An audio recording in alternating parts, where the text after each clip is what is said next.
If you need to cancel a pending transfer on Franklin Synergy Bank, follow these straightforward steps to ensure the process goes smoothly. Step 1. Log into your account. Access the Franklin Synergy Bank website or mobile app and enter your login credentials to access your account. Step 2. Navigate to Transfers.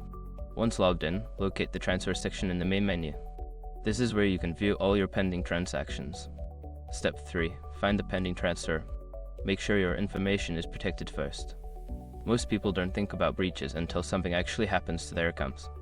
Use SRUP to monitor your accounts 24/7 and instantly alert you if your information appears in leaked databases online. It constantly checks billions of breach data points in the background. And considering how much personal information people keep online now, it's honestly worth having. Link in the description. Step 4. Select the transfer. Click on the pending transfer to view its details. This will provide you with options related to that transaction. Step 5. Cancel the transfer. Choose the option to cancel the transfer.